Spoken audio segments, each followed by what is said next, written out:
Сәлем қыздар, сіздерге өткенде уәде еткенімдегідей бүгін сіздерге сүзбеден қалай осындай қатты сүзбе құрт дайындауды және оны қысқа сақтау жолдарымен бөлісетін боламын.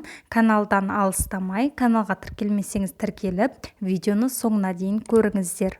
Далада бірнеше сағат жайылып сарысуынан арылған сүзбемізді үлкен ыдысымызға салып, үстіне көп мөлшерде тұз саламыз. Мен тағы да тұз салғаным түспей қалыпты, және де оны жақсылап араластыратын боламыз. Әбден араластырып болған соң міндетті түрде тұзын, яғни дәмін көруді ұмытпаңыздар. Біздің сүзбеміз ащы болуы тиіс. Сол кезде қыста сақтаған кезде көгеріп азбайтын болады. Енді осы сүзбемізден кішкене сүзбе құрттар дайындайтын боламыз. Формасын өз қалауыңызша жасасаңыздар болады. Құрт секілді дөңгелек немесе сықпа құрт секілді сығып жасасаңыздар да болады. Мен анамнан үйренген әдіс бойынша ең бірінші осылай дөңгелетіп аламын жақсылап. Содан соң осылай дәл видеодағыдай сопақша формаға екі қолдың көмегімен келтіретін боламыз. Мінекей, сонда бізде осындай сүзбе пайда болады. Негізі менің анам сүзбе құрттарды бұдан да әлдеқайда шағын әрі біркелкі етіп жасайды.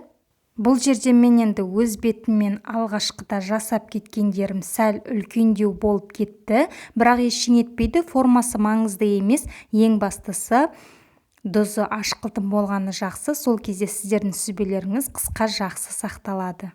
Және біздің сүзбе құрттарымыз кепкен кезде формасы бұдан кішірейетін болады.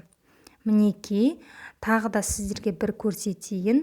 Сүзбемізді керек мөлшерде алып, бірінші әбден дөңгелетіп аламыз. Сол кезде біздің сүзбеміз өзінің формасынан шашылып кетпей, формасын жақсы ұстайтын болады.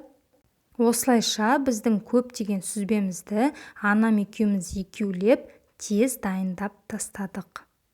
Жалпы сиырдың бір ғана сүтінен бірнеше ағарған дайындауға болатынына нақты көзім жетті. Және ең бастысы әрқайсысы да табиғи, таза, кальцийға бай, дәруменге бай, адам ағзасына пайдасы өте зор. Қараңыздаршы, қандай әдемі формада шығып жатыр. Сіздерге де дайындауға кеңес беремін. Мінекей, осымен біз сүзбелерімізді дайындап қойдық. Енді оны далаға бетін жауып жаятын боламыз. Міне менің анамның алдында жасағандары, жартылай кепкендері, кеппегендері де бар. Осылай бетін жауып, матамен жауып қояды.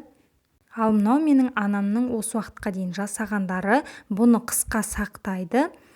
Осылайша таза дорбаға салып сақтап қояды. Мінекей, осындай формада өте дәмді, бір жесең жей бергің келеді. Қараңыздаршы, қандай керемет, нағыз кальцийдің көзі. Ал енді достар, келесі видеомда мен сіздерге өткен жолы сарысуды не үшін алып қалғанымды және одан қандай ағарған дайындауға болатын жайында бөлісетін боламын. Каналға тіркелмесеңіз подписацияны басып, менің видеоларымды жіберіп алмас үшін қоңыраушаны басуды ұмытпаңыздар. Назарларыңызға рахмет.